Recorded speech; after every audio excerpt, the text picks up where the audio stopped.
America. How are you?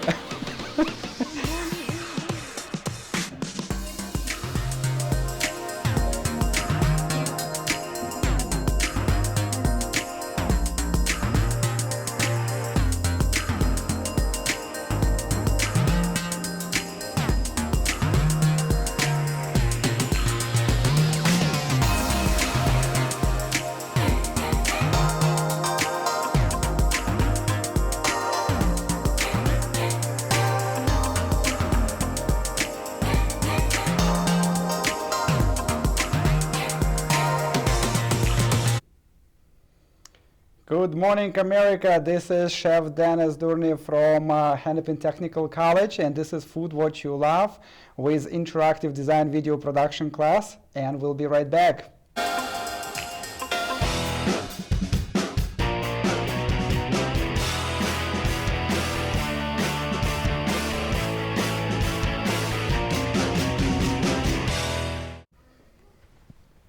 And we are back here with Food What You Love with interactive design video production class at Hennepin Technical College. Again, my name is Chef Denis.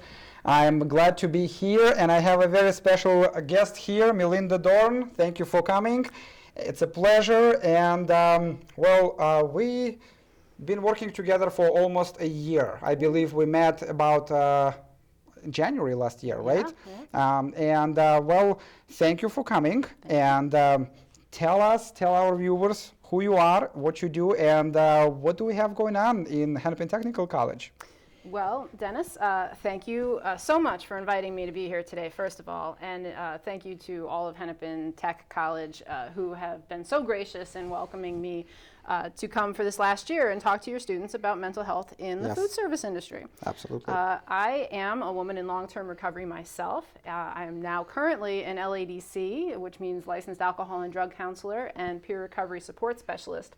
But before that, I was a chef for 25 plus years. Wow. So I saw a lot of, or I should say my attention was drawn to a lot of things that needed some fixing. And where better to start than with the students who are going to be chefs in 2, 4, 5, 6 years. Absolutely. And we started this a year ago. Actually, it's a college-wise, but we are the first program in a college. I have to say thank you to Stephen Harper, who is from the student services here.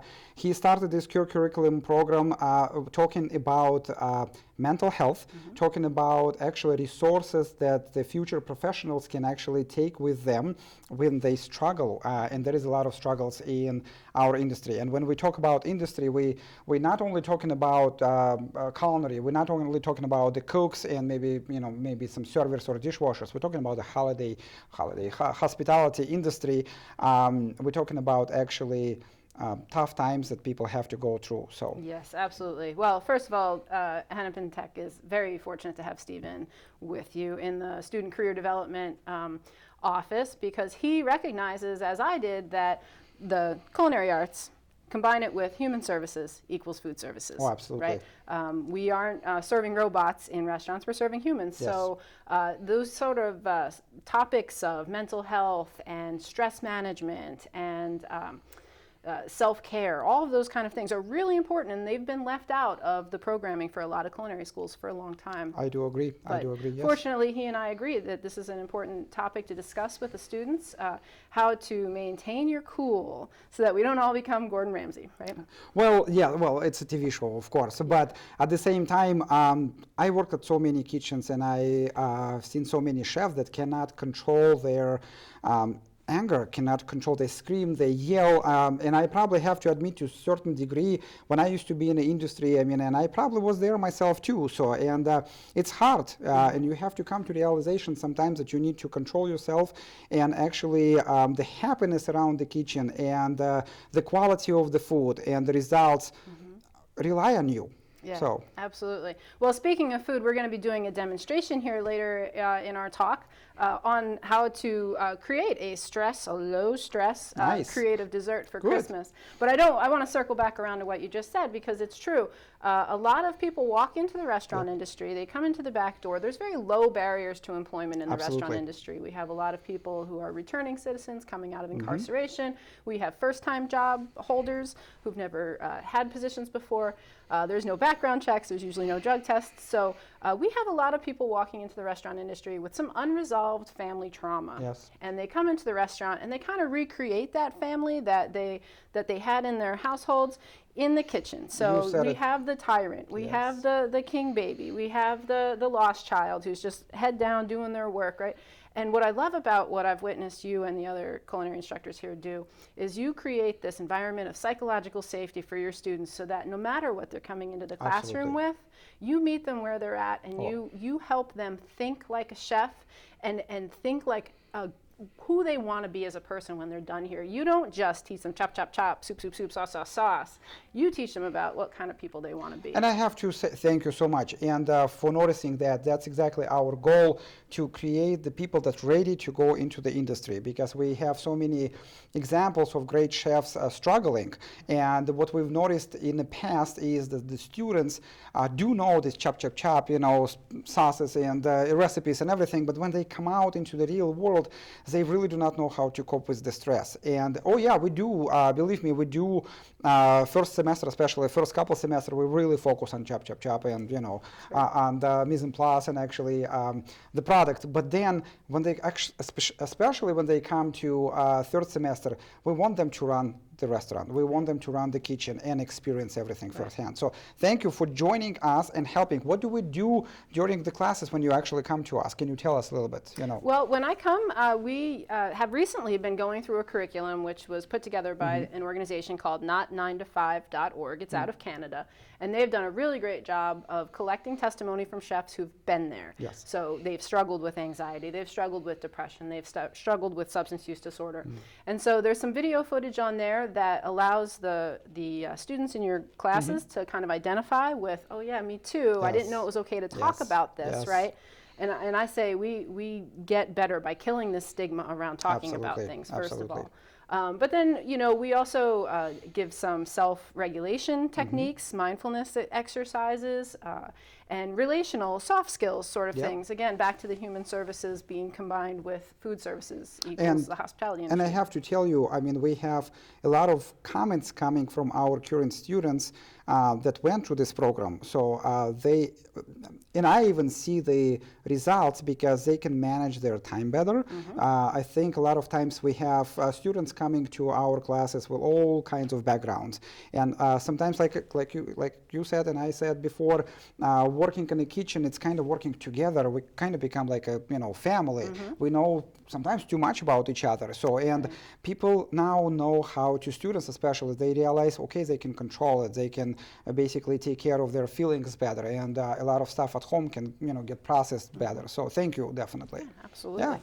Well, speaking of talking about stress and soft skills and all those sorts of things, one thing to remember is that this year, especially throughout COVID, it's okay to not be okay. It's okay to not do the things that we might have done in the holidays past, where we threw big elaborate dinners for family and friends. Some of us are spending Christmas completely alone. Some of us are with small family gatherings. Some of us will be on Zoom probably. Some of us will be on Zoom probably, right? So one thing that a person can do this holiday season is make it easy on themselves. Nice. Here we have the very simple basic mason jar, right? Heat temperature so that it's bakeable, right? It can be up to 350 degrees. And what I would recommend is to go out to your supermarket, get a cake mix, mix it up, scoop it in here, and bake it. Nothing Real wrong simple. with the cake mixes, right? Nothing wrong with cake mixes. Keep it simple for yourself this year. It's still a step above going and buying them pre-made. Sure. Right? Don't spray the inside of the mason jar, because what will happen is the cake will expand when it bakes and then shrink back away from the mason jar afterwards. Not the best look, so don't spray it. And then once it's baked, you want to let it cool overnight or for at least a few hours. And you'll have a chocolate cake that's about halfway up the center. I advise doing this with chocolate cake because chocolate is forgiving. There's no such thing as an ugly chocolate cake, right? Because it always looks good to me, right? So then you want to get your buttercream. And again, if you want to take it really simple this year, go and buy some pre-made out of the container, put it in a piping bag. You can buy these online. They come in little plastic bags like this. Or use a Ziploc bag can cut the tip off the Ziploc bag and just simply pipe it in to the jar. And I love frosting. Maybe if you don't love frosting so much, but I try to go at least 1/3 frosting to 2/3 cake. And then again, my advice with this to keep it super simple is to get garnishes that will not be compromised by sitting in the jar for too long. So you don't want to go with fresh fruit, raspberries, blueberries, blackberries, because if they're in the jar for 4 hours sitting on the table, they might start to get a little, you know. And how about buttercream? How long can we keep this? Well, the buttercream, this one is an American style buttercream. If you come to Hennepin Tech, you'll learn all different kinds of buttercream, Italian and Swiss and French. But this is American buttercream, so it's just a pound of butter to 2 pounds of powdered sugar, a little bit of water to soften it up, and then any kind of extracts, flavorings that you want. And you put it into a blender, or you could even mix it up by hand if you got good strong muscles, and then you pipe it right into the vessel. And then as far as garnishes for this dish, you can put Oreo cookies crushed up, white chocolate or dark chocolate shavings, which if you've never made dark chocolate shavings, you can just take the chocolate bar and shave it with a vegetable peeler, and that will give you chocolate shavings. There's also Heath bar toppings, candy cane toppings because it is Christmas, or for the adults, maybe some espresso beans, ground up chocolate covered espresso beans, and you just put them on top and you'll have a nice little presentation here. If you put an old sticker, a Christmas holiday sticker on the front, or if you let the kids play, if you have kids, maybe let them play with last year's wrapping paper and really do up the outside of the jar. Wow, wonderful. Well, it seems like you know a lot about baking. So let me ask you a really quick question. How do you know all this stuff? Well, I graduated from culinary school myself in 1996 from the Atlantic Cape Community College in New Jersey.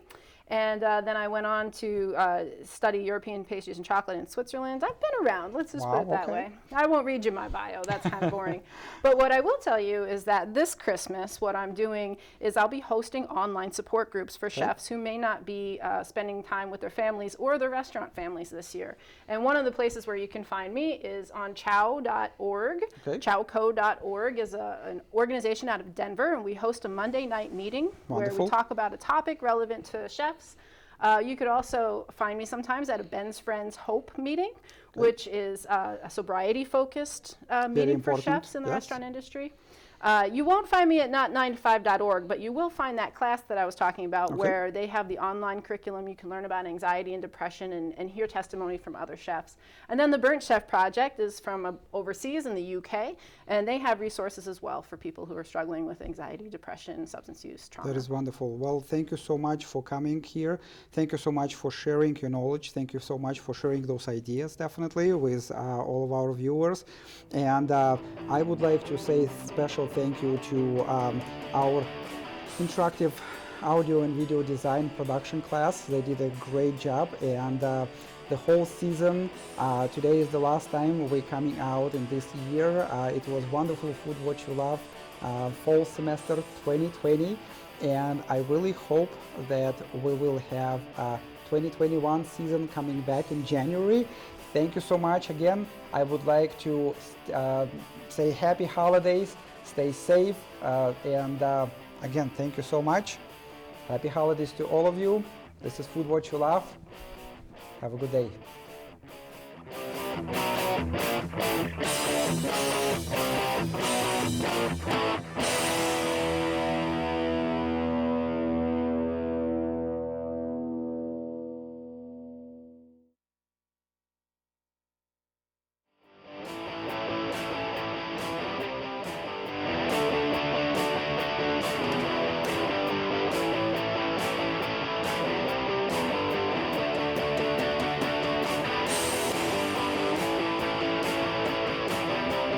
Technical College provides hands-on training for careers in culinary arts. Become a chef today. You'll gain a solid foundation in cooking and technique. Classes start in January and August. Hennepin Technical College. Get ready to go to work. Hennepin Technical College provides hands-on training for careers in interactive design, video production, and animation. Classes start in January and August. Hennepin Technical College. Let's do this.